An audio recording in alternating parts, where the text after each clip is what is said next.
Good morning, and welcome to the Minneapolis Institute of Art. I'm Julie Holland, president of the Friends of the Institute. We are here today for the October lecture, which is part of the Friends Lecture Series. The Friends Lecture Series is made possible through a generous grant from the Mark and Mary Goff Fiterman Fund. Before we introduce the speakers, I have a few announcements I'd like to make about upcoming events. The next Friends Book Club is tomorrow, and you can still sign up. The book title is This Tender Land. The Friends are invited to a tour of the Buddhist Gallery. That's on October 26th, and the tour is given by Debbie Hegstrom. She is part of the MIA education staff. The November Friends lecture is on November 11th, and our speaker will be Tova Brandt. She is the director of the Danish Museum, and she will be speaking about mid-century modern Danish design.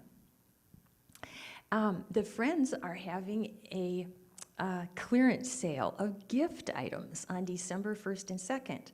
This will be open to MIA staff and Friends members. And we are very excited. The Friends are celebrating their 100th birthday in 2022.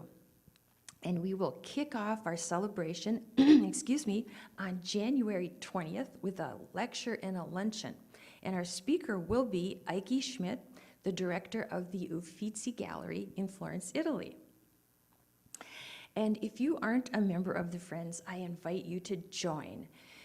You can find everything on our website, which is friends.artsmia.org.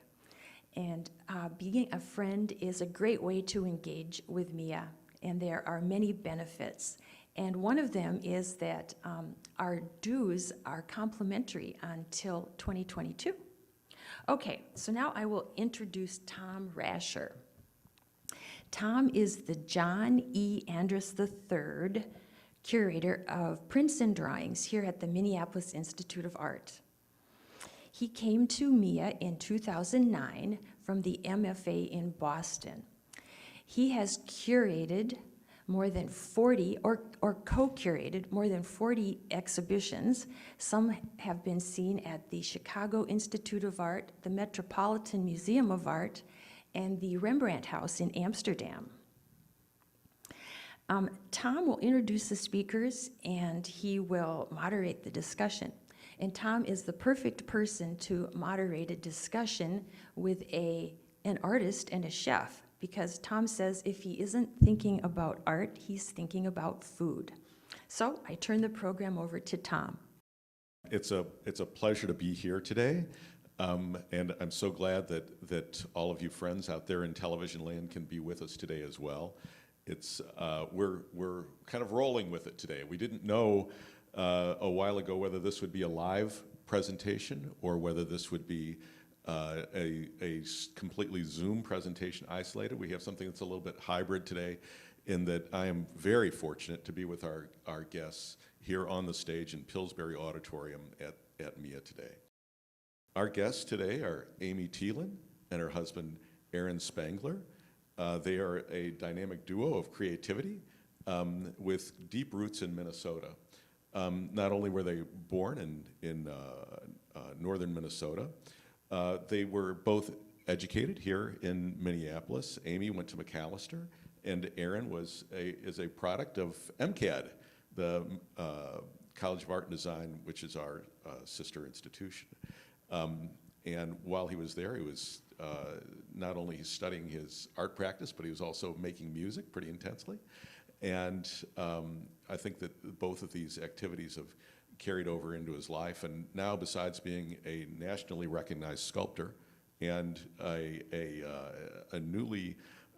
fairly new participant in the world of printmaking, but very successfully, as seen in the exhibition of contemporary prints that is just opened this week in the Target galleries here at the museum. It's a beautiful show, and I really recommend that you come see it. Aaron has a whole wall of his work in there, and he is in great company, and so it's fabulous to see his work up on the wall again at MIA. We've had Aaron's work in the collection for several years, including a large sculpture called Birdsong, and it's just great to see the relationship deepening with Mia and Mia's engagement with Aaron's work. Amy is a chef and author. She's I'm holding, I don't know if we'll see this well on camera right here, but I'm holding her cookbook called The New Midwestern Table, which won the James Beard Award. That's a very prestigious honor. And in this book, she very beautifully presents her exploration of Midwestern cuisine, often with twists and updates. It's absolutely beautifully presented. If you're a cook or you have a garden and want to learn what to do with all those things you're growing, you've got to get this book. More recently, she published a memoir called "Give a Girl a Knife," and which has been very well reviewed. And she's now gathering recipes and thinking of ideas for another cookbook, which I hope we can hear about. So I don't want to belabor this. This couple is creative in so many fronts that I want them to be able to provide us with an introduction. They've come armed with a slideshow that I'm dying to see. And we'll just have casual comments about it as they go along. I might chime in. You're welcome to go to the Q&A and enter questions that you might have for Amy and Aaron. Feel free, and I'll pass those questions along to them. So without further ado, Amy and Aaron. Hi. Thank you, Tom. That was great. It was really, wonderful introduction. It was, and thorough. Oh, yeah. I hope I didn't steal all your fun. No, it's great. It's great. Yeah. So yeah, Aaron and I, we have talked a bit about the creative life before. I mean, it's a huge, enormous thing in our lives. And as we were getting ready for this presentation, we assembled a lot of photographs.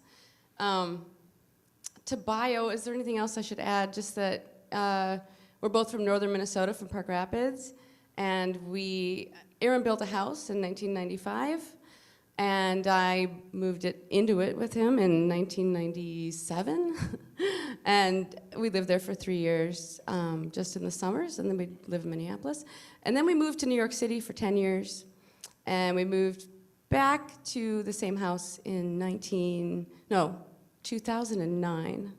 So that's kind of our trajectory. It's kind of confusing, so sometimes we say, there's a lot of back and forth, so sometimes we say, oh, just read the memoir. You know, it's a little easier, it's all in there. Yeah. So anything else that you want to? No, I just think one thing we were talking about is where do we begin, right? And we kind of want to talk about how we bonded together as creative people and the things that we kind of mutually were drawn to and were riffing on. And I think a lot of it does start with this house.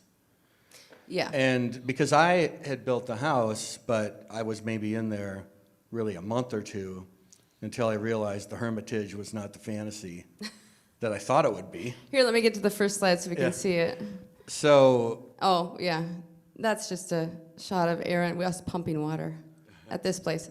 So a lot of things happened, and then we ended up together. That's how it looked when I first got there. And yeah, so that's my 70. Nice wheels. That's my 73 Buick Centurion that I wooed her in. An old pickup that I got from a stonemason I was working for. And yeah, it was very crude. Still, not even a hand pump then. We were just hauling water back there. Mm-hmm. No phone, no electricity, and oil lamps. So we really, I mean, I built the shell, and I, by hand, as an artist, I had already decorated it before it was really finished. So, and but it was really the two of us that then kind of bonding in in making and physical. I think actually you were saying it really well this morning about you can maybe Oh, we talk a find little bit about creativity that. is fueled a lot by physical labor. And Aaron he built this house with a handsaw and maybe a generator sometimes, but there was no electricity back here. It was a hard scrabble place. I mean, it was really dramatic and amazing though. Were you, Aaron? Did you intend, or did you live there year round when you built it? Well, that was my intention. Well, I had such a convoluted intention as to what the whole house. I was a very severe hypochondriac, and I thought I was dying at 22. And I did have some. I had a bladder infection, and then it was like, well, what is it? And then they're going to check for all this stuff, and then His dad's a doctor, so sometimes it's instilled the in me. children He of knows too much. doctors become a So I little was sitting. hypochondriac. My friend Rob had driven me up here so I could go to the ER, and because I didn't have insurance or anything, and I was sitting in the chair and I'm like, well, what am I going to do if I don't have very much time? And how was I going to be an artist? I had no idea how to be an artist, Yeah. So, well, I could build something so cheap, and I could build it out on this land that my dad had. And so ever since I started driving up every weekend and clearing a half-mile of road with a brush saw, and I started digging a hole with a shovel for my house, and every weekend I did that. Aaron loves to dig. From Minneapolis, I would drive up, dig, and so it was You're, just you're not a stranger to hard work. it was an obsession, Yeah. is another. And when I start an obsessive thing, I have to see it through, you Yeah. know. So where it was all going to end, I had no idea. Yeah. I had no idea. And those, so you were up there, you said 3 months before you realized. I would so that first the first summer, I went up until it got winter and froze up every weekend, and then the next year I was doing that, and then I moved up there in with my folks. Yeah. Ran out of money, got a job at the sawmill where I was buying from, and then which was an amazing asset because I always call it my graduate school because I learned so much there about history, the community, a local community that I didn't grow up in. I grew up closer to town, and this was 20 miles Further. north, and old German loggers and Ojibwe people, and so and at the sawmill I worked with everybody, and that's how I learned how to build. I'd never built anything before, so I just asked questions. What do I do about this? That's great. So that between that and like all the old hippies I knew, I kind of I didn't do everything right, but it's still there. Yeah. Hasn't fallen down on me, Yeah, I mean, when I walked into this house, I just want to say, here we're talking about our house, but it is kind of, it has become we've been together for 24 years, by the way. It has become kind of a character in our lives, and it is kind of this source or this place of what we do together. So it's also like narrative core in a weird way. But when I walked into this house, Aaron it was like walking into an art installation pretty much. I mean, it was one room, very tall, and he had tchotchkes and stuff and artwork and all kinds of stuff, almost every inch of wall. I mean, he had little grandmotherly kind of little doilies and little crystal bowl with a taconite pebble in it, and it was just tricked out, and I was like, what is this? There were homemade weapons on the wall, sculptures, and it was amazing, but it was odd. Yeah. Atypical is what they call it. Yeah, now they call it atypical. It was amazing though. You don't want an artist to be typical. So true. No, I was into the fact that it was like a playhouse, and yeah, it's very imaginative. Yeah, it was a playhouse, and then just the way that the limited vision that I had then, and then when Amy joined in on that, then we created this whole other vision, and in a way, it's like we created our own narrative and myth in that sense. We were so interested in what old people were doing. Yeah, we were really into old people. Really into old people. That So we had was all these old a lot friends of our friends. Yeah. that we would, trade stuff with, learn from. Yeah. Hear their stories. And they grew up. In some cases, they grew up living like They you grew were up trying like Oh, this, so absolutely. that's where we For connected. sure. And they were, oh, well, I've got an old gas lamp. Or I've got an old hand pump Yeah. out They're back. like, oh, you your know? your pump's broken. I might have a part in the shed. Yeah. Yeah. You know, and yeah, it wasn't odd to not have power and electricity. Well, we just And- couldn't afford well, it. well, it also- A That's lot all. of people didn't have it until the 60s there. It also didn't. It also turned out not to be a hermitage. It turned out to be a community. Exactly. Yes, that that's a very was, good point. It yes. was And that really Yeah. because of Amy, because I had a community within the sawmill, you know, but my nature isn't to. Amy was just so warm and open, and like I was joking about this morning, like I still had an intense fear of the dark when I was building this place. You know, like the childhood fear of the dark, where you feel like stuff is behind you, Yeah. right? And And when you can't flip on the lights, that's well, Oh, and there it, were no and it lights? was more very, severe. Yeah, it there's was no very lights. dark. It would be it's very Yeah. dark. very dark outside when you don't have electricity. And on my own, I remember thinking, like, am I ever going to get over this living out here by myself? And then, you know, I had an outhouse, an old one that I dragged from some old farm. And so Amy's up, you know, the first time she's staying up there with me. She's walking out in the dark to the outhouse. She's not afraid of anything. She's not. I'm like, Maybe it was oh. naivete, though. That's what I wonder. It totally like shifted something in me where I'm like, oh yeah, I don't have to be afraid. But similarly with just a lot of I think, you know, a lot of the old knowledge involves cooking and gardening and this stuff. And I was definitely involved in the the sawmill aspect Yeah. and all that, and the building, you know. But then your a lot of that bodyguard old came. knowledge, and which the men and women do, you know. Yeah. It's yeah. Here's Aaron in his studio, which is just the back. That's my little kitchen. See those water jugs? That's what we brought water in. That was the house. Wow. That was what the beautiful. house looked like. It's a little bit more organized now. Yeah. We had enough stuff in the original house, one-room house, when we built the 2007 edition. To fill it We up. filled it. Yeah. Yeah. So That was my New better outhouse. outhouse. Yeah. I was excited about that. what? Oh, that was your outhouse at the window. I built a there? really fancy outhouse. Nice. Yeah. There was kind of an outhouse competition going on. Yeah. Yeah. Yeah. Anyway, we could go on. You know. Okay. Yeah. But here you are in the kitchen on the phone. Yeah, I loved that old phone. We finally did. So Yeah, we got a finally phone. got a phone back in there, Yeah. and you know it was going to cost like $4,000. Yeah. And you know I shouldn't even say this publicly, but the thing that happened was that we borrowed money from the bank, and then the phone company lost the bill. Yeah, we They had got no lucky. record of it, and they're like, "Well, it's $50." You know, Amazing.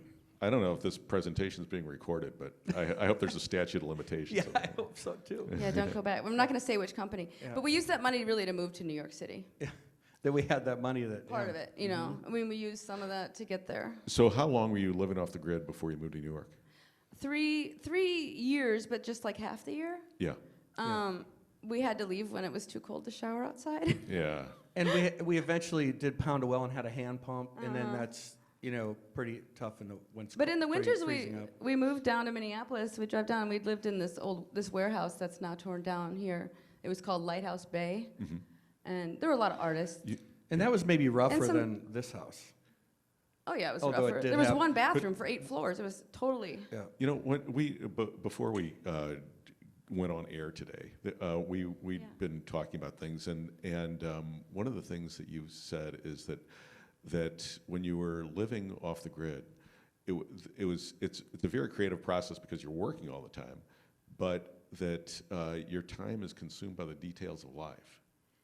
Yes. And can you say a little more about that? Well, yes, because we realized as we were watering the garden with water we pumped, everything we did took so long. I had to do dishes by like heating up that kettle, Yeah. Pump water up every day. We in realized that jugs. just the business of living, of that sustainable life, Yeah. took your whole life. That took your whole day. Yeah. And that we didn't have time left over for our own creative pursuits. And, it's kind of like, wow, maybe I want to make money instead of just doing Yeah. Or living. And maybe you want to make artwork, yeah. or maybe Exactly. you want to have time to do these other things. I mean, I guess that's Yeah. how civilization evolves. Yeah, And and so we- then we're we like, well, kinda what do you went need? You through need it, electricity and we need, running water. I'm like, I mean, we just understood modernity in a second. Yeah. You know, it's like Yeah, why people are attracted to it. Yeah, carving with oil lamps. It's like, you know, it's not. So you made a big leap, yes. and there you are. And that, This is Aaron's first carving, or one of his first exhibited carvings. That was This is actually a show in Minneapolis at Thomas Berry Fine Art. They were very colorful oh, at one time. no, I hadn't seen this work before. Yeah. Yeah. There's not that. It wasn't very long. I mean, there was just a We have a few couple pieces. more. Yeah. Uh-huh. Yeah. Now we've moved to New York here. This is when Aaron starts. We have a lot of work. How do you want me to do this? Well, Do you want me to go so through? this piece is the reason why I included it is because we have all these characters in our life. One including our house, but also the Buick Centurion, Yeah. and which I've written about in songs. And this is the Buick Centurion standing upright. Oh my God. Yeah. Yeah. Yeah. Carved. This is your car henge. Yes. Yeah. It's my car henge. Yeah. Yeah. I like Yeah. that. Car henge, Yeah. love it. So you know, a lot of the work, especially then when I was living in New York, you know, definitely, you know, like country music, right? Where you move to the city to work in the factory, and you're singing about home, right? You're singing about something that you're not involved in anymore. Yeah. It's like an exile. So these pieces are these, like this, the piece we're looking at now is called The Sniper's Home. Huh. And that is about survival. This is like predating all the stuff that now is mainstream. Yeah. But this is a guy who's, you know, he's got his ironing board out there. He's kind of living under a tree that's fallen over, and the roots have created a structure. And he's got his big sniper rifle there, and you know, so this is kind of telling his Scary. world. Yeah. And then there's a bridge. Yeah. There's a bridge But that goes amazing. across to the country club to the right. You know, so there's this class thing going on.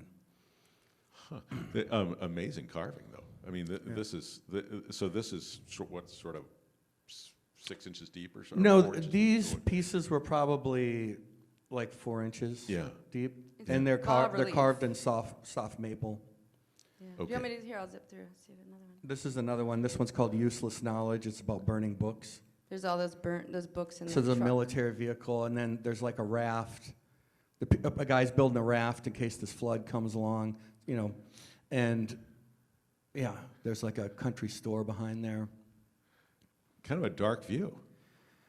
Yeah, Also painted black. but you know, funny too. Yeah. But But I can't tell people it's funny Yeah. because then it ruins it.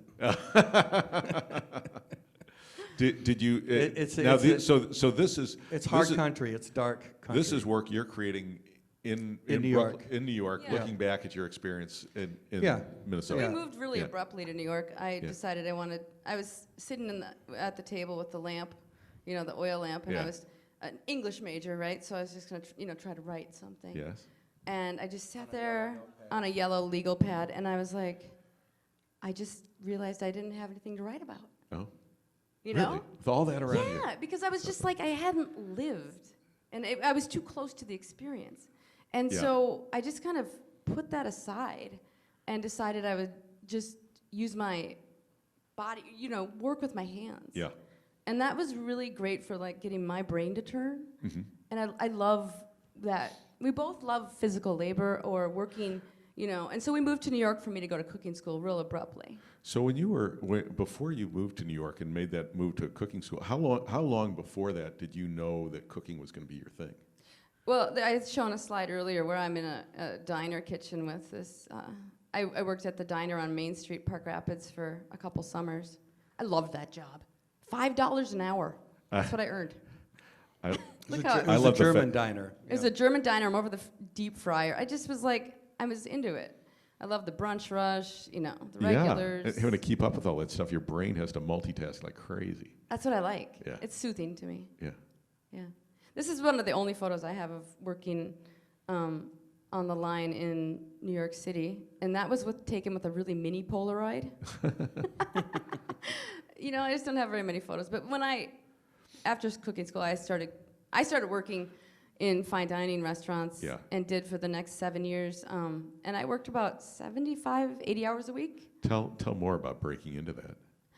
I just went to cooking school. I didn't Yeah. go to the fanciest one. Uh-huh. I still had, college loans. And you had to do an internship And so I just thought naively, I'm like, well, you just go to the best restaurant in town, right? Like, why wouldn't you? Yeah. And so I ended up at Boulé. I like that. Which she called, I'm going to Booley Bakery. At first, yeah. And so when you go in, do they say, show me what you can do?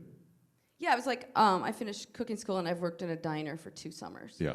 You know, Yeah. I had no experience. Yeah. And none, really. Really. And I don't know, we just hit it off. Yeah. And I worked my ass off. You know, I worked a lot. And you could cook the spätzle. Yeah, and I could cook the first place was a Boulé restaurant, but it was his Austrian restaurant. Yeah. And so a lot of those flavors, I grew up with a lot of German and French, mostly German cooking, so from my mom's side, so Well, I responded. I'm going to jump ahead just Yeah. briefly then, because Do. I saw a clip of you from, I guess it's from the Food Network or something, and you're making a dish, and you need to crush a piece of cinnamon, and you pull out this big meat pounder for making schnitzels. And you must have gotten it at that restaurant because you said one of the chefs threw it away and you grabbed it out of the trash. I love these asides that you put into your work that you enliven things you do and you make people feel that you're right there with you and that you're just having a conversation like we are, but with the TV screen, and it's just Thank you. very personal. And anyway, so I think of you in that Austrian kitchen. With perhaps with slightly high-strung chefs, I don't know. I'm not sure. I mean, if the guy's throwing away a great all tool that you male. want to keep, yeah, All male. I would say very intense. yeah, Yes. Yeah, really is. I love it. Yeah. It was just very immersive. Aaron was, working a day job and at a museum, and then also making art though every single night. And he was in going to openings. It was like fun art. So the world I was in was the cooking fine. Yeah. It was very immersive. This is our first apartment, and Aaron's studio, really. great windows. Yeah, well, I mean, we were in it was at the time kind of a neighborhood wasn't super fancy, but it was so cool. Fort Greene, it's a cool neighborhood. So you two both immersed yourselves in the sort of the epicenter of the fine cooking in New York and in this art world where you're meeting everybody who's doing everything. We just jumped right in. Yeah. And we'd never visited New York once. We'd never been to Brooklyn. And so what you never really been to where found we is live. these things are, even though they seem very, very rarefied, they're actually highly accessible, or not? I think New York Yeah. is very accessible. I I mean, do Yeah. too. it's very easy to meet people. Everybody's there. They want to meet people. Yeah. So I don't care how big you are or whatever. You just, it's just the ethos. And Yeah. so it's if you're willing to be there and listen and learn, it's very easy to meet people, I think. Yeah, Yeah, it's not snobby. Even the art world isn't really. I mean, some people, but it's about what you're doing and that energy. There's just New York energy, and if you can get into that. Yeah, absolutely. I had my Yeah. New York days too. I know How long exactly. do you? I was 7 years, Yeah.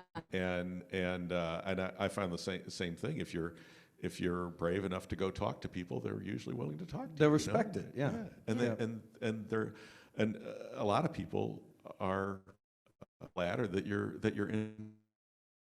So That's true, too. they'll give you a little time, and they unless they're jerks, they usually are happy to help in some way. Sometimes it's a very slight thing like an introduction or something like that. Yeah. But most people are pretty friendly. They really Yeah. are. Yeah.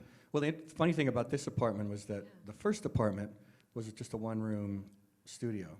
Yeah. And this was across the hall.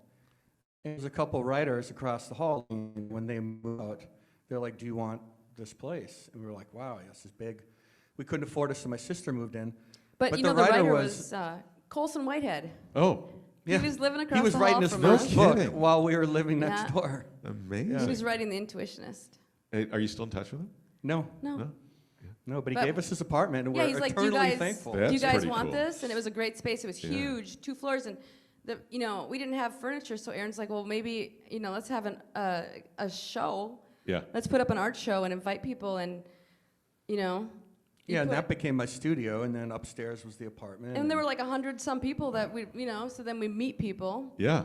yeah. And then at some point, Aaron briefly had a gallery in the vacant store space below that called Aaron America. That was my friend Sarah Wooster and I, and she was then living in the building too. Yeah. And then the store was empty, so he went down to the landlord. He's like, "What are you doing?" He's like, "Nothing." He's like, "Can we show some art in there for a couple months?" He's like, "Yeah."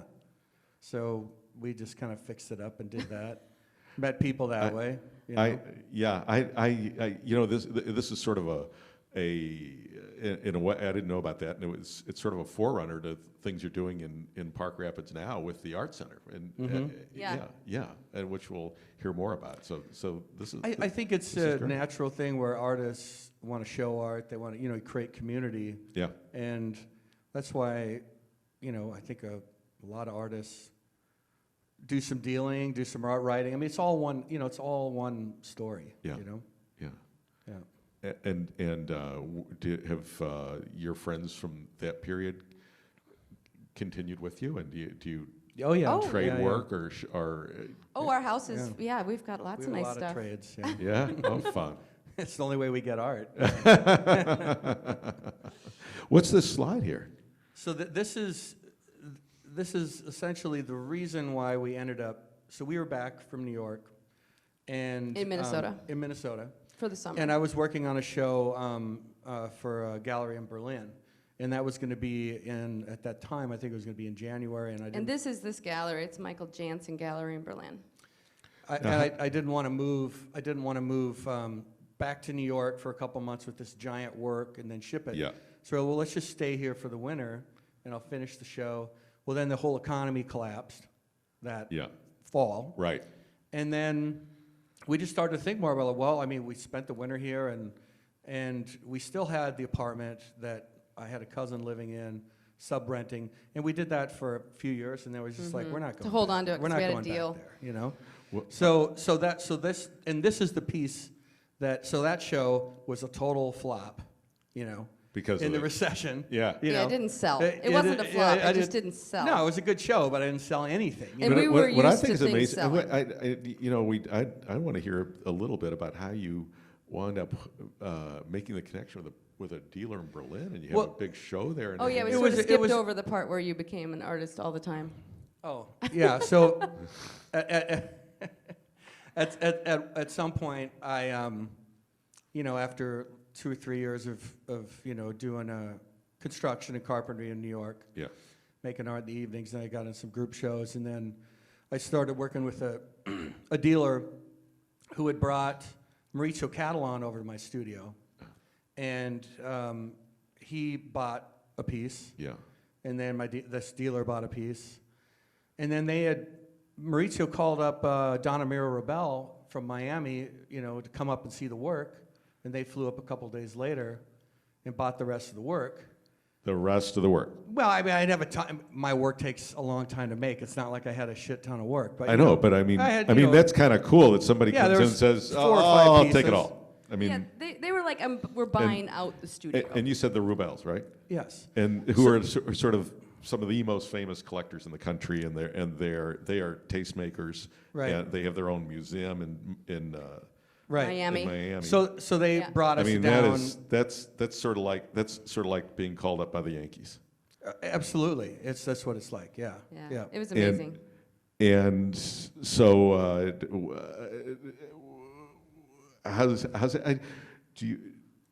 how's that go? I mean, so you just kind of ship it all off, and suddenly you have your empty room and some cash in your bank account. Yeah, and then so then And- that was the first time we went to Miami for the art fair, and they And had tell the me work about exhibiting. breaking the rules at the restaurant, Wait, what was that? about the phone call. Oh, yes. Oh. So after Donna Mira bought out the studio, and Aaron he calls me at the restaurant, which, you're not allowed to do. Yeah. Because working, and I can't take phone calls. And so my chef, was irritated. He's like, phone call. And I was like, yeah, what's up? I thought it was like something really bad or Yeah. something. Because the last time this happened was my brother had died. Oh my God, You know? yeah, I Yeah. know. Lord. Yeah, actually. Yeah. Not something to bring up. Yeah. No, but- it's No, fine. it's not. Okay. I mean, Yeah. that's a big part of life. And Yeah. Yeah. I'm sorry. Yeah. But- But anyway, so Aaron told me this story breathlessly, and I was like, he's like, so in 2 weeks we're going to Art Basel, Miami, and you have to come. And I was like, I can't get time off. And then I told my chef, I was just like, I have to go to this. Yeah. And he's like, are you kidding me? Like, you didn't get time off in these restaurants. No, Yeah. not for You would anything. work over a year, and then you would just quit. Yeah, And just then so you you- could get your beach time. And So then- you get yeah. like a Yeah. few weeks, and then you go to get another job. Yeah. So anyway, I got out of the restaurant, and I went down to Art Basel, Miami Beach, and it was awesome. Yeah, it was fun. Art world loves to bitch about Miami, but come on. It's like Manhattan on the beach, you know? Yeah. It's like, it's lovely. It was Uh, ridiculous. Yeah, and everybody in your world is there. Yeah, and- everybody in your world is there. you And know? suddenly you're. I mean, you were sort of part of it, but suddenly you are having a moment of real recognition. Yes. Yep. And that's just the beginning, right? So then, then I did a solo show with that gallery, and then, a lot of fairs, whatever, and These are nice details of this piece. and Songbird. then, and yeah, that- this dealer from Germany, Michael Jansen. How did I meet him? I met him through many different people. A friend of mine, Dave Hunt, was working with him, and then he was talking to my dealer. I mean, and that's how- how it goes. You have your New York, you know this, but like just for everybody else, you have your New York dealer, and then a lot of times somebody in LA maybe, or somebody in Yeah. Europe. Yeah. Right, and I had other friends that were working with.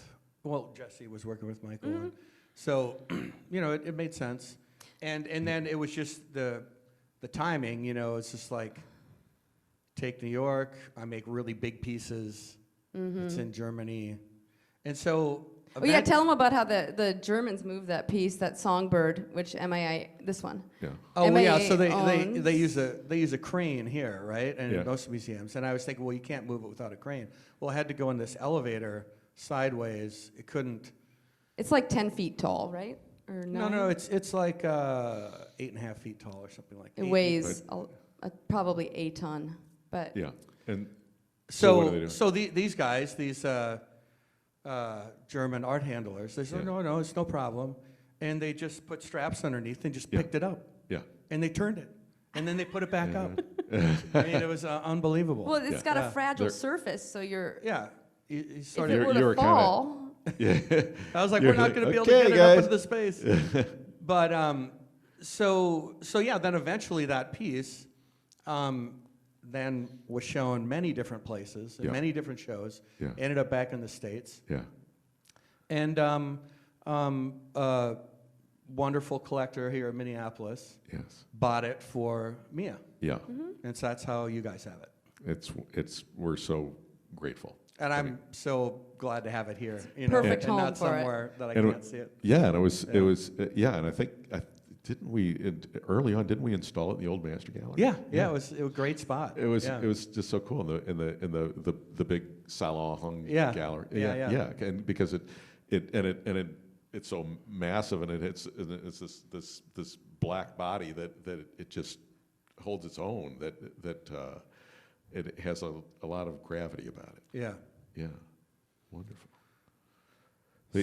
What do we have here? yeah, this is one of my favorites too. It's how wide is this, Aaron? 5 feet, 4 feet, Yeah, it's like 5 feet wide. by 2, 3 or something. It's a pretty deep relief, like a foot deep. And it's Yep. called the economy car, because you can see the economy car, they're stuck in there. And it's also old friend of mine's kind of old hippie house that's I carved that in there. And then I've got these ivory tusks that are carved, stories in them. And then the top is beer bottles on sticks, and then you shoot at them like a target range. But they're sort of like roses too, And then there's this beaver dam, and inside the beaver dam there's this modernist kind of Picasso-like sculpture in the beaver dam, in the pond, like a fountain. And so yeah. So this is the kind of art where when you live with it, you keep discovering new things in it. I think so. Yeah. I think sometimes I don't know if you really know. It's not intentional. Aaron just kind of he feels his way through, and it's reductive, right? So you start with a block, and then you just Right. start reducing. Well, we Yeah. we have a preparatory drawing that you made for Songbird, for Yeah, the sculpture. which that we is have. one of the rare, I never make drawings. like that. Okay, Yeah, this is something that, good. Yeah. And so when you start in, do you even sketch on the side of the block and think I'm going to do something like this, or are you just I will starting to start go? with something, but Yeah. it's kind of, it sort of starts one object at a time. Now I'm realize that that's so slow to do it that way. I'm trying to, let's make some forms. It doesn't matter what the form is. I just want to make the forms now. Yeah. And then I'm going to fill in the forms with content, right? Uh-huh. So then I get a little more ahead of the thing rather than, well, I'm making this puzzle and then I end up with this, So I'm trying to get a little more control over the surface, Yeah. So that's some way I've evolved. But you would get yourself into problems this way, where you're like, oh, I can't solve this because I already made this and I made that. Yeah, and- or I took something, or I already removed a space and I can't Yeah. extend the horn there or something. I never So- add anything, right? Yeah. So it's like No. that's my sort of ADHD mind. Like I need that structure. Yeah. If everything is open and I can make everything, it's too much Yeah. for me. I It's think too that much. that problem solving. That's why I like to work with reduction. Yeah. But that problem solving is good, Sure. because if you get, and I kind of work this way a little bit too, where you back yourself into a corner, Yeah. and then you have to kind of frantically find your way out. Well, you come up with things you might not have come up with. Sure. You know what I mean? Right. Yeah.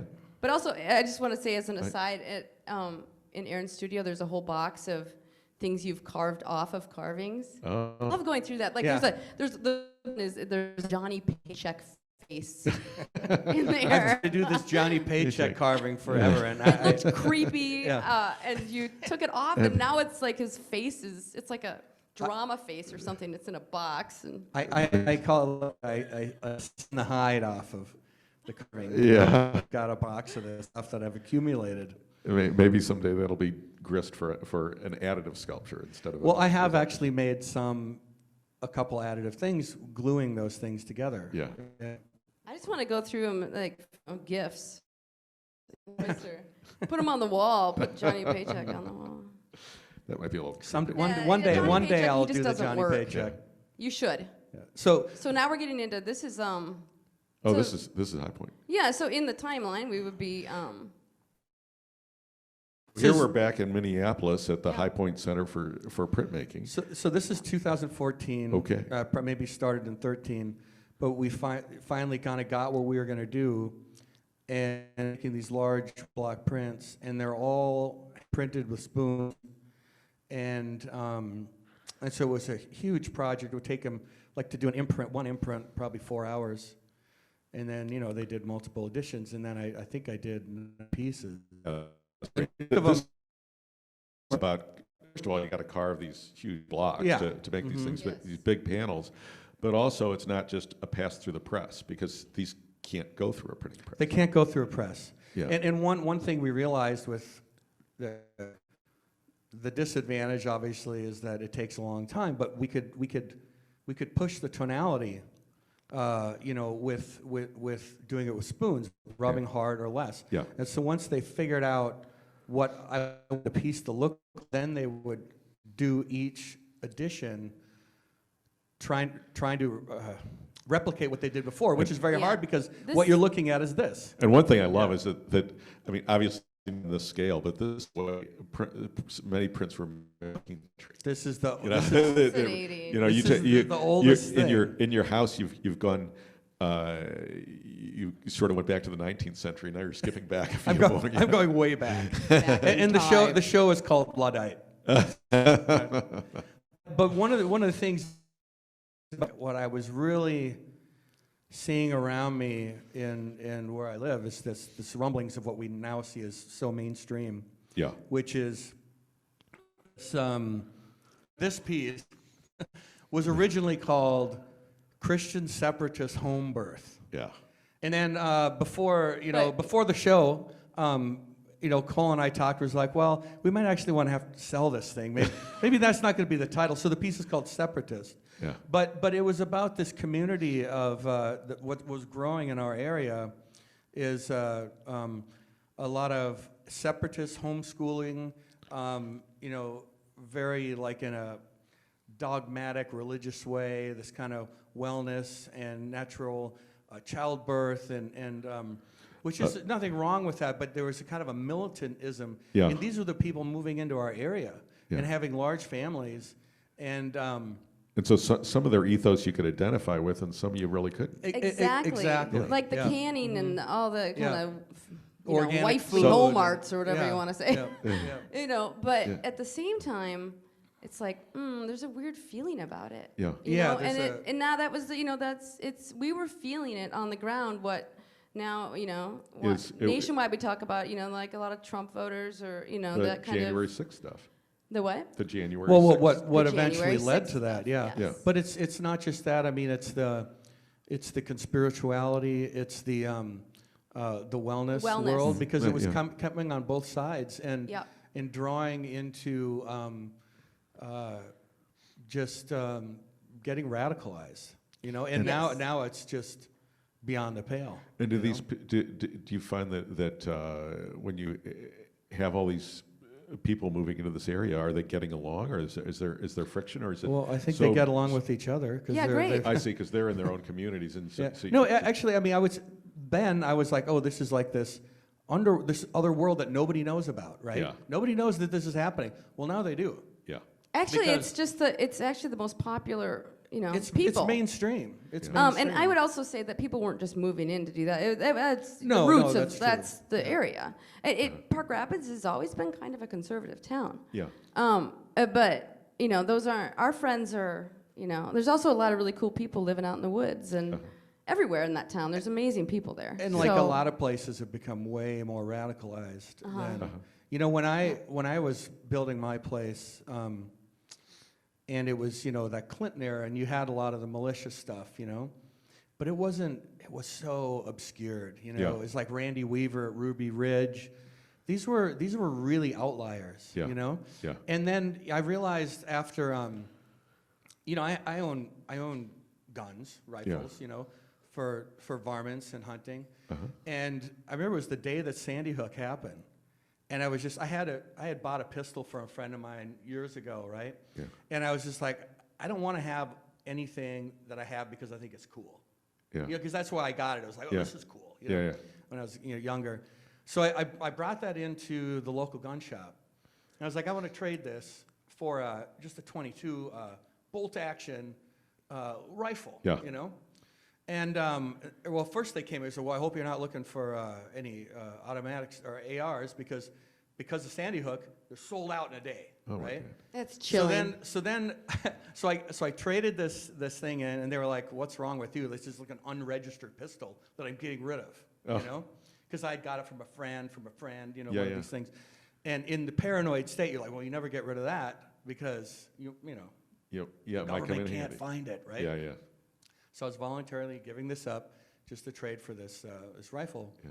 And I could not get my registration for months because the state, it was so jammed packed.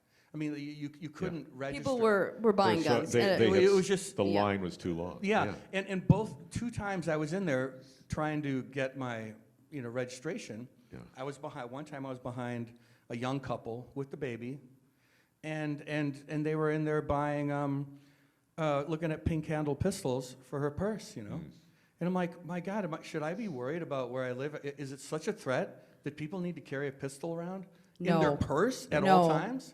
And You so know? how do you feel? And now you feel you don't have to feel threatened by it, or not? No, Well, no, I'm afraid of them. But I mean, no, I'm not. I'm not afraid. I'm not afraid of them. These are our neighbors, and I think people are voluntarily living in fear and cultivating it, and I just think it's very not only divisive but bad for the soul. Yeah. To be afraid like that, like what does that do to your nervous system? Talk about wellness. It isn't. Right. to think Right. to You're think always- that you're that any always on minute alert. Yeah. you Yeah. might have to pull your pistol Yeah. and shoot somebody. Yeah. It's like I mean, all that's these. that's a really intense way to think about living. Right. It's It's like putting yourself in a war zone all the yeah, time. it's like Yeah. you live in this. Nothing really happens. Yeah. And then, No. but you have this like fear of that, you know? And I think that one thing I realized about this is that, because I've known a lot of people through my life who've been in intense kind of radical thought. And I think the thing is that it gives you, when you have like a common culture to give you meaning, you look for, it's more exciting to think that things are all going to end and that you're going to have to survive it. It gives life meaning to feel like this sense of survival, and we need to fight something, and we need to create bonds and be against something. And I think it's an absence of culture, you know. But I think with people kind of sort of leaving churches, and then I always call these people like too Christian for church. You know what I mean? Like churches that's an institution. Yeah. Like that's not even, you know. And you can't trust institutions. Yeah, and it's not just Christianity. It's like these different cultures of creating this us against them, and that we're fighting the world, and now the vaccine is here, and we're fighting that. It creates meaning where there wasn't meaning. Or community. You know? It creates community too. And community creates meaning. Isn't that So scary? I think that It's sad, too. Yeah, that's the community, it is right? sad, but it is sad people because get a lot out of it. That's one thing. Like living back out, going way back, people would just show up. If you don't have a phone, they can't call you. Yeah. And I just remember, that's where like the Amish draw the line, right? Because they think that modernity breaks community, and it sort of does. Yeah. So, having lived a little bit that way, you where realize people had to show up to find you. you really do need to kind of borrow things. Yeah. It's not just a saying. It's good. That's a good thing. But you're doing a lot up there to create your community. We're creating a whole nother community. Yeah. So it's and trying to bring in the old community. It's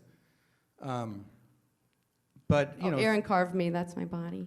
yeah. I'm hanging on the wall. So I'm any in of the this. female figures in any of the pieces are tracings of Amy. And there's some little kid Hank ones in some of them, not the ones shown right here. You actually lie down on the plank and On a piece of paper. Make stencils. Not on a plank. and there's your iceberg. Oh, so then we moved back home, and I had to do a iceberg lettuce selfie.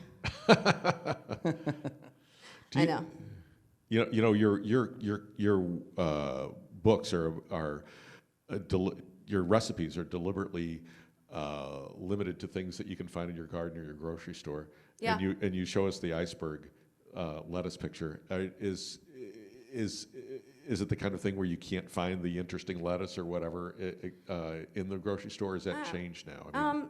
A little bit. No, I think that what I'm trying to do with food, what I noticed by moving to New York City is that the what you can buy in the grocery store was really different from what I could get back in Park Rapids. Yeah. And I just am not interested in general in making recipes that are only accessible to people who can go to a store that sells prosciutto and capers and salt. Because for me, I have to drive 200 miles to get that myself. Yeah. And yet I have access to venison. Yeah. Yeah. And so I'm really, it's a class thing, because I just have always seen this, and now you see this coming out more in food, world media and all of that, but it was like this kind of, what's the word I'm looking for? Yeah, just, fancy kind of, it kept people out. So people didn't feel like, oh, if I can't get veal, who am I? And I want anybody to feel bad. Yeah, I right. want everything to be accessible. And class-wise, I don't want it to cost a lot. Yeah, and every page of your cookbook is therefore useful. Whereas if you have a cookbook, you say, well, I can't make that. And Well, then you why can have you that can cook recipe? that out of your small town store. Yeah. Generally. It really, that book in particular, all my books are different, but that one is kind of written to, with the audience of the people I had around me in great. mind, where their products and everything, ingredients that they're available to them is the primary audience. Mm-hmm. Whereas usually it's written to Urban people. like kind of a more of an urban gaze. Yeah. And that's really why, I felt like I had to move back home to write that book. Yeah, to survey the surroundings around you, to know what the limitations and possibilities are. Well, Yeah. and the story with the executives at Food Network that you were sparring over, because Amy would write the stories, write the episodes, right? Yeah. And she wanted to do this rhubarb thing. And they're like, well, nobody can get rhubarb. Where do you get rhubarb? In New York City, right? They said, oh, You it's know? too Yeah. uncommon. Yeah. It's like, And- oh my God, everybody's like, I'm like, no. My it's wife, the currency out here, you know? I've often said Yeah. that the biggest issue in my marriage is my wife's rhubarb that's in my garden. And- Yeah. and it kept growing, Yeah. but I tell you, she's a wonderful woman, and she actually divided her rhubarb this year and gave some of it away. Okay. Let's. There's the new star of the show, Hank. Yeah, and then we had our son, and we don't show a lot of, right now he doesn't want us to show a lot of photos of him. Okay. So, Fair enough. but this is an old one. He's 14 now. But yes, moving back home with him, so we were together like 10 years before we had a kid, and we just had the one child. Yeah. But it's been very good for him, and it's been really good for him to be around family. Well, yeah, I bet. And I don't know, I just threw some of these photos in parties we used to have. There's a lot of plaid going on there. Mm-hmm. Oh, this is funny. So yeah, we moved back home, and like there are all these traditions of food parties and different old, food traditions that are still alive in Two Inlets, the area we live in, and one of them is the Horseradish Party. And everybody gets together to grind this, and then eventually you get horseradish face, which means You cry. the tears stream down. It gets so hot in that room, like it's like a fumes of, yeah. And then I've talked about this a lot, and then, oh yeah, Andrew Zimmern came to film that for his TV show. that's pretty cool. Yeah, it was fun. Everybody had a blast. Yeah. And did you make a whole bunch of different dishes with horseradish? I did. To the Yeah. For the party, though, what Oh. you do is you just, everybody gets their own jar. Okay, we're getting forensic here. Forensic, great word. So every year, this is kind of a funny photo of my world and Aaron's world colliding, where I'm butchering pig in Aaron's studio, which That- I've done lots of times. Which is kind of so. Do you break the pig down? Yeah. And you're gonna freeze this? And Yeah. I make sausage too. and Aaron is running for the hills, or is he in there with you? Oh, No, I have to use the Sawzall to Oh yeah, cut we the don't spine. have that photo. With a clean blade, new blade. A new blade in it. This is my friend, and we're like eating sandwiches because it's taking so long. Well, and the reason we're doing the studio is that we can get it cold in there, and it's not going to freeze any pipes or anything, and we're not outside doing it. Right? Yeah. So, yeah. That's very useful. I know. Everybody Not gross, every- get off not- the raw meat. Not everybody does their Their own pig? Yeah, does their own pig. Well, up there people do. Yeah. Okay. Yeah. A lot of times people Quakerman. buy a pig and you give it to the processor. I like to do it myself because I don't like how people cut it up. Well,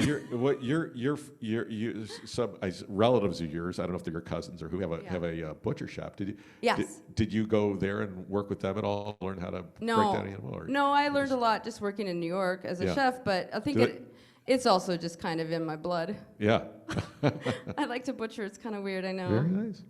Anyway, this is like just speaking of the narrative. So our place then is story, right? Yeah. And we do a lot of photo shoots, and it's funny because it's a kind of an idyllic side of the life, and Aaron and I make ourselves laugh for. What do I say? Oh, just when you're supposed to be looking like your life is better than everybody else. Yeah. You know? And I always joke like I wish I could live the life that we have on camera. Yeah, yeah. Like I want that life. Yeah. I know. I Well, want the I hammock. imagine you eating like that every night. Oh I yes. mean, It's not the full relaxation. yes. Yes. I mean, it's not. Our life is just like anybody else's. There's a lot that goes into getting those ingredients into those bowls on the counter before you Absolutely. shoot. But it's just that funny thing where Yeah. your television set is where you live, you know? Yeah, Yeah, it's funny. It makes me laugh always. I'm like, yeah. I wish we could have this life. This would be great. What if we just came down on the dock with a glass of wine all the time? Yeah, Which we never do. Yeah, because the director's, oh, go down to the dock with your glass of wine, like you're looking around. Like, Great, Yeah. I'd love to because I don't get to normally.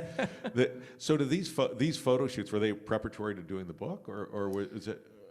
Oh, yeah, so... magazines, books. Okay, now did the television, the Food Network shows, start after you produced the cookbook, or was it in tandem with it? There's a story there, yeah. So this was like, after that, the show in Germany, we were back home, and I was writing the proposal for this. And at that point, we'd been back home a couple years, and, like, Aaron had been selling everything out of his studio. I mean, everything. And we'd been making a living on his artwork, which was great. And then when the recession hit, it was kind of lean.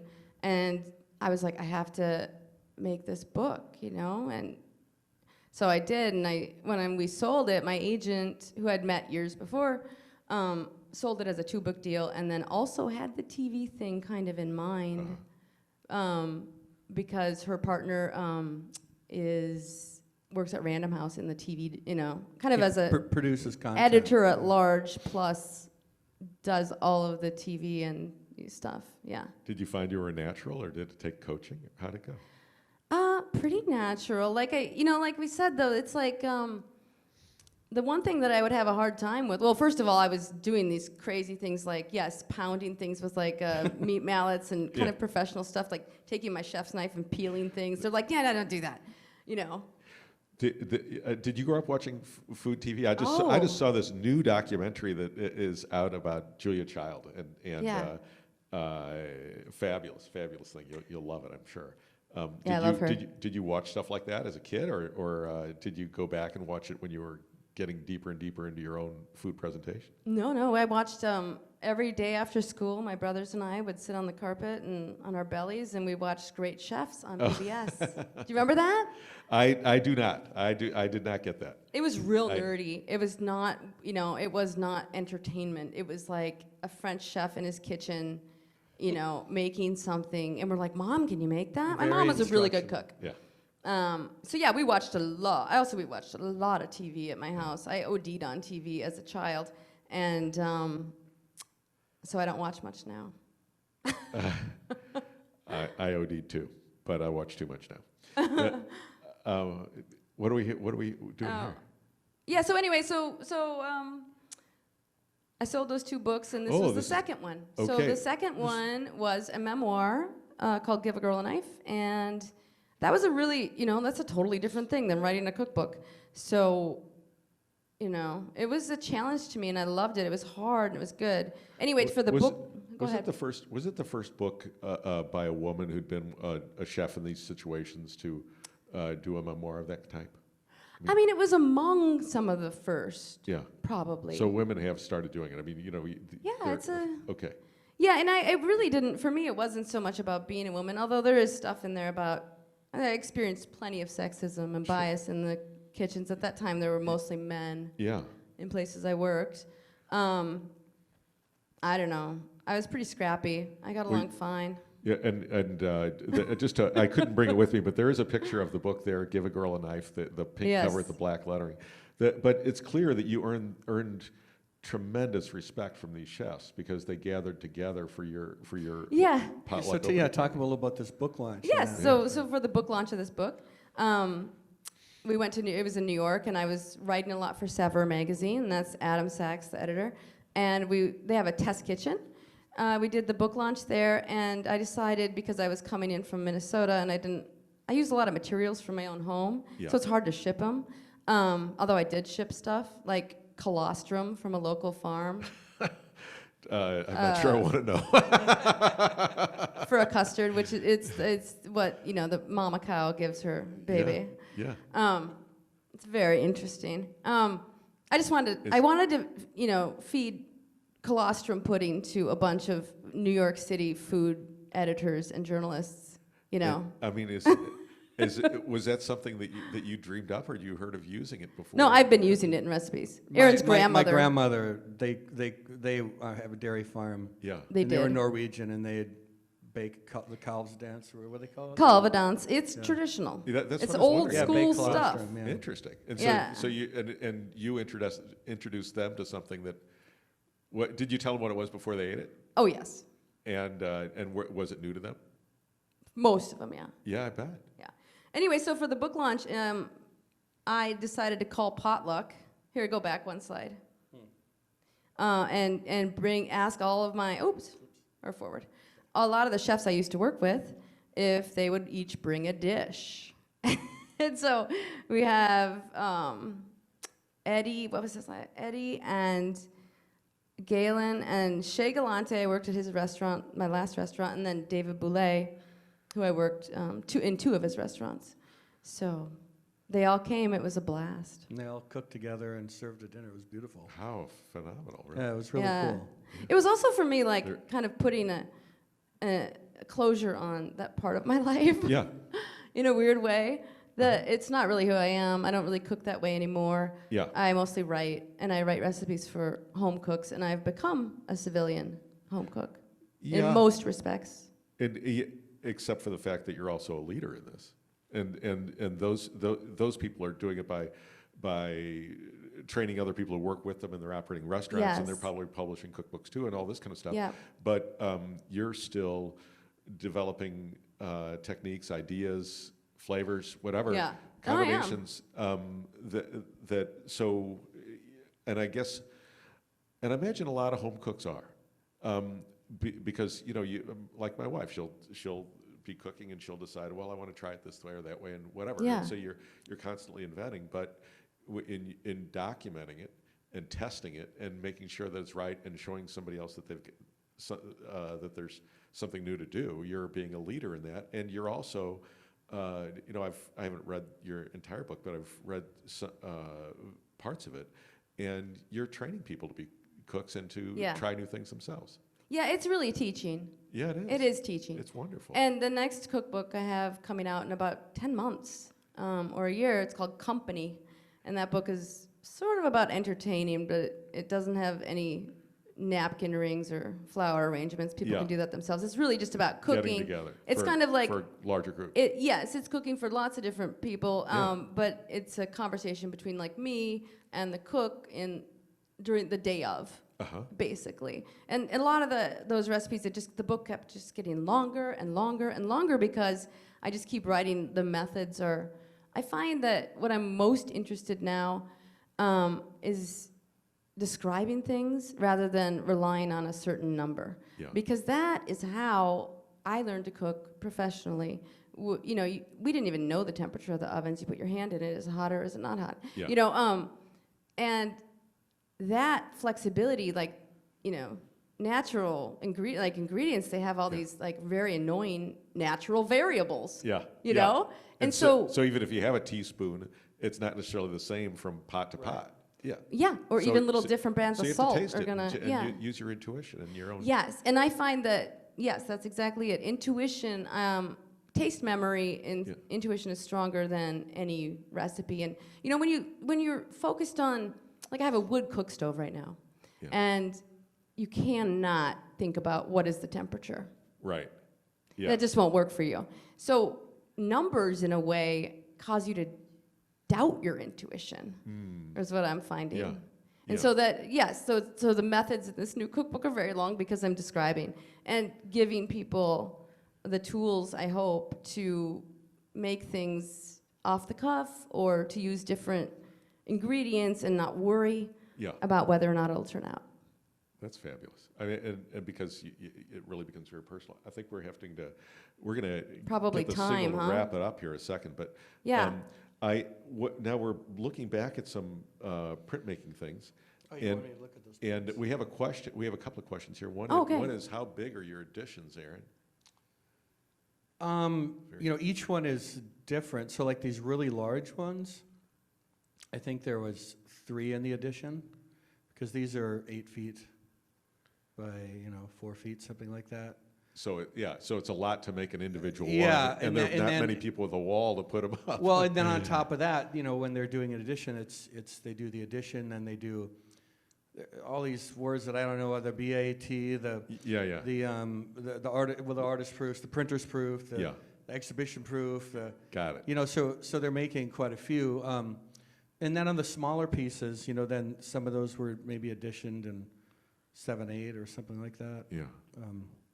So some of them are sold out, but there's some that are still available. That one's sold out.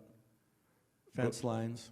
Is that the one that the Whitney has that one? I'm proud Yeah, of the you. I'm Whitney- proud of you for that too. That As actually well as brings up the- a question yeah. that I had in my mind is do you try and keep track of where your art goes in the world, or is that just Yeah. impossible? No, I do know. I know. Yeah. Yeah. Yeah. So because I would think that For the most part, so hard to I sort. know where everything is. Yeah. Cool. And now I don't know if people have sold them or not. You know. We have a question here for you again, but with direct reference to the piece that's in the sculpture that's in the museum's collection, Songbird, and it says, Aaron, could you talk a bit about Songbird, some of the elements we see in it, your inspiration for it. Also, do you use any power tools when sculpting, and how long did it take you to make it? Well, I try not to keep track of how long things That's take. good, because then you think Because of the hourly wage. yeah, and I work on many things at a time. So. Yeah. But yeah, so this piece, I lost my mic there for a second. The piece started, so for instance, I started with a block of wood. I was like, I want to make a sculpture this big. And so I had this thing glued up. It was ridiculous. And when Aaron says, I had this thing glued up. They're 4x6, it's basswood 4x6s glued up Yes. Into into a big this block. big block. And so to be clear, this is one side of this piece and this is the other. So, like you were mentioning the preparatory drawing that you guys also have. Right. You know, I guess I had made that for, I don't know why I had made this. I had some black gesso and I was in a show in Los Angeles, and it came back to me. But anyways, in the process of that, I was like, oh, I kind of like this bird, you know? And so I started using that image, and then and then there's all this like militant survivalist stuff in there, and then the other side is these I was looking at a lot of Art Deco bronze doors, and you see like in New York or in banks. Yeah. And then you know there's the book on fire, which It's a is burning book. What book? Well, to me that book is not burning itself, but it's on fire. Yeah. It's emitting fire, right? Yeah. So like books have ideas, books, radical books. I don't care what it is. You know? So it's not And this is why necessarily people burn burning, about the fire. It's in the book. radiating Yeah. fire. It's Yeah. radiating fire. So this is why books are dangerous and Yeah. also amazing and can do such good, Yeah. right? So then you know I ended up calling it Songbird because I was like I wanted this, you know, this piece that's got a lot of kind of destructive impulses, but then it's a songbird, you know, and the song is up and has armor. There's guns in there. And- There's a and lot of guns in there's there. It's some where grease it's guns upside in down there. crosses too. Well, and then I had these like you know those cards that they had the Iraq War, you know, with Yeah. all the. Yeah. So I have these cards sort of emulate that. Where are the cards? They're I don't know if I have a detail of that, but Yeah. I love this one. so it's really I work with feeling for this stuff, and also They're behind that gun. yeah, they are behind that gun. So you know, part of what I want from these pieces is, and this is something that's hard to talk about because it's like giving away too much. But Yeah. I want them to feel like, who the fuck is this guy that's in this? Who am I? Where do I stand? Where's my judgment? Yeah. You know? Yeah. So like, and to me, that's the power the work will have. I don't know. Yourself that question. What Yeah. do you think? And What yeah, does the viewer because think? I am asking myself that question, and I have my judgments, and I have this, but I also want it not to be just a one-sided critique of something, you Yes. know? Yeah. So that's where these are, those earlier ones like that. Yeah. And power tools, yeah. So I do have a Fordham. It's it's A Dremel. a motor with a flex shaft, Uh-huh. and then it's got a cutting Yeah. tool on it. Yeah. But I really don't use that anymore because I had a really bad accident where I chewed my hand up Ow. with the faulty bit that bent and then became just like an off-centered flywheel. Oh, no. Oh, yeah. So I don't know. I think deep in my psychosis, I'm a little. I'm glad you don't use it. Well, I think it's I was upstairs. I just use chisels. Yeah. Well, and just Yeah. before we came to this program, I was up in the High Point exhibition looking at your work Mm-hmm. and at the wood block that's up there that from which a piece is printed, Mm-hmm. and I was looking at your work with the chisel, and it's just so spectacular. I mean, you just look at the groove that's cut, Mm-hmm. and you think, this guy is a master. I mean, I mean, I was really checking it out closely, and it's so impressive just to stand there and look at the craftsmanship that went into that. It's breathtaking, and I'm getting choked up here because I find it so moving to see the traces of such skill, and anyway, I can see why you would prefer to use the hand tool. That's what's so beautiful about prints. Yeah. There's that impression. Well, and you see it in the sculpture too, but Oh, of but course. with the prints, And it's I don't know- it's laid more bare with the prints because it's a flat surface. Because you can see that, and I've been doing some experiments with casting those, so then that becomes A relief. concave. Yeah, yeah. So you get the gouge marks, and you see all the lines. It's really beautiful. Interesting. You know?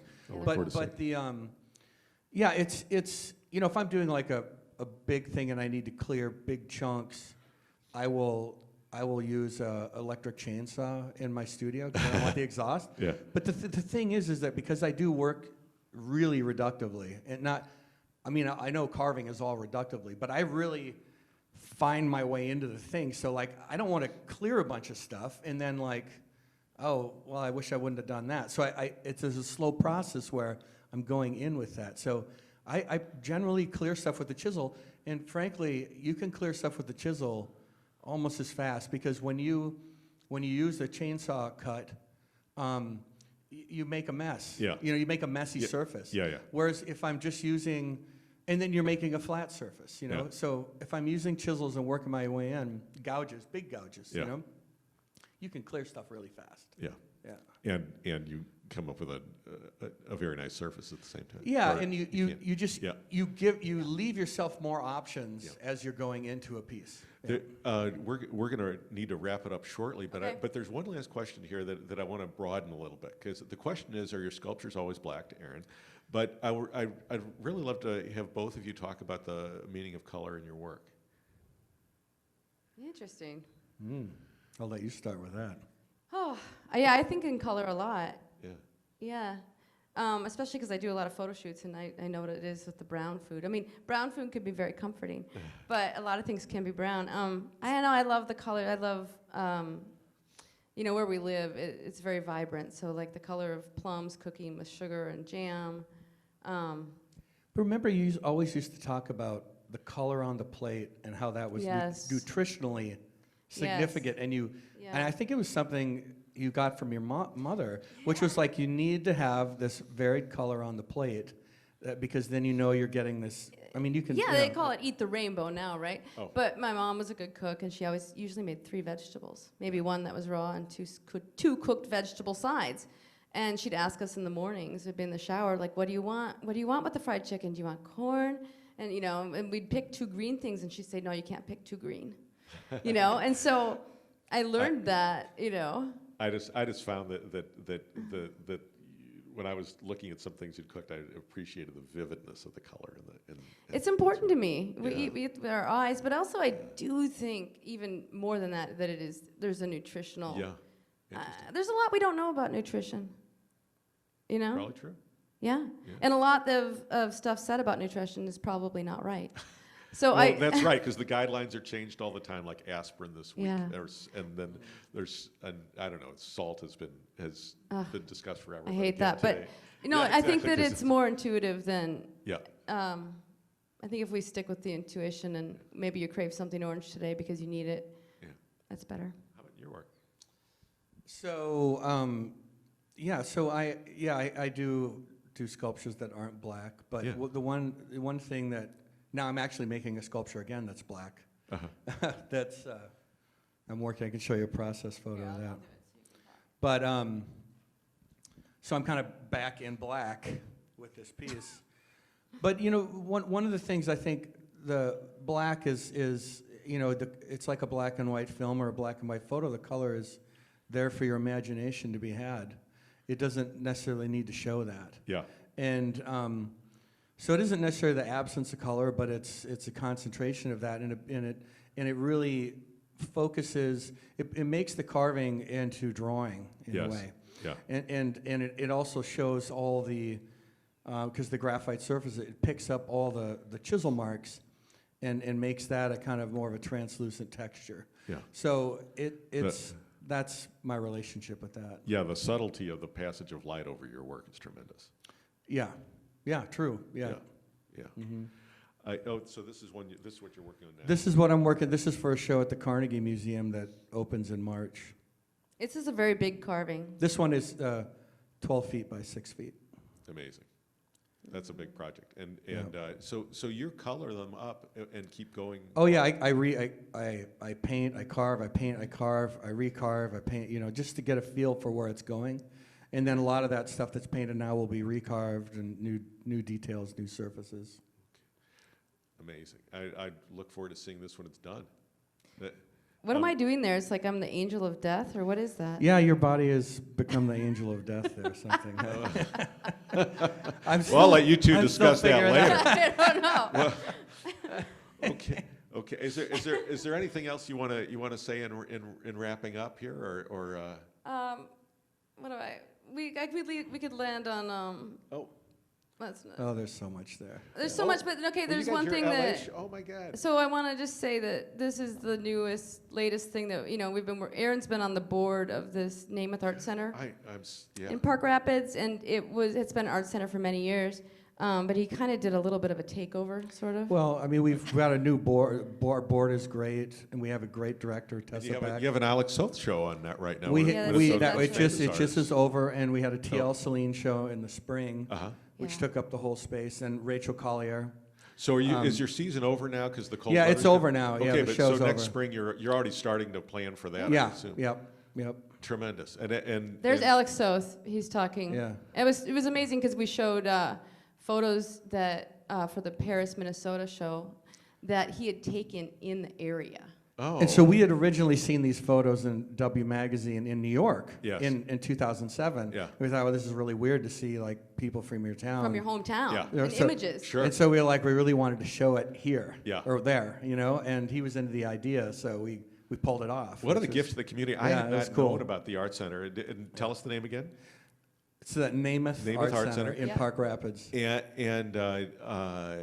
And you have a summer season, so everybody who's Yeah. going up to their cabins Yes. from the Twin Cities can drop in and see this, and maybe even drop in and see you. I don't know. Maybe I Yeah. should Oh, call we're at first. every opening. But it's also for the kids in town.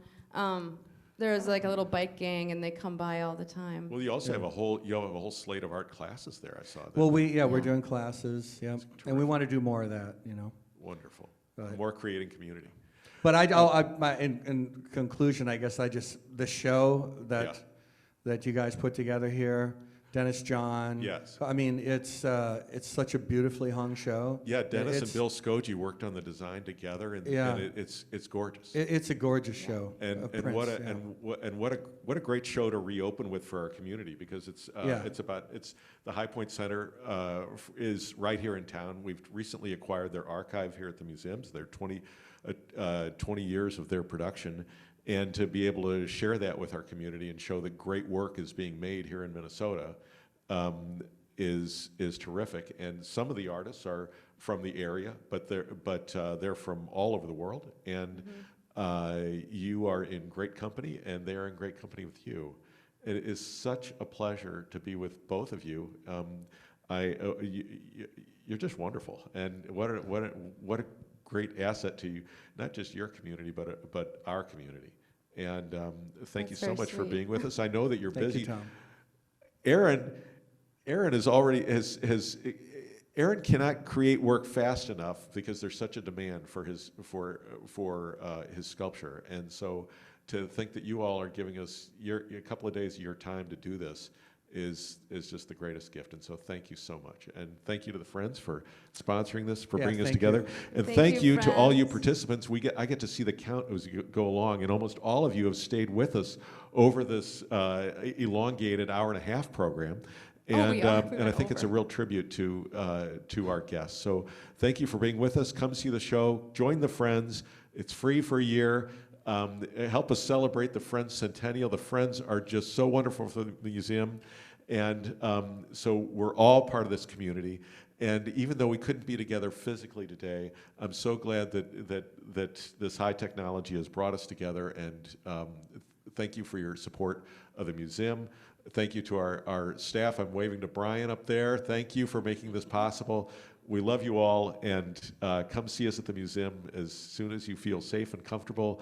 I know a lot of people are feeling that way, and it's just a great center, and we got to be together. We got to keep this thing going. Thank you all. Bye-bye.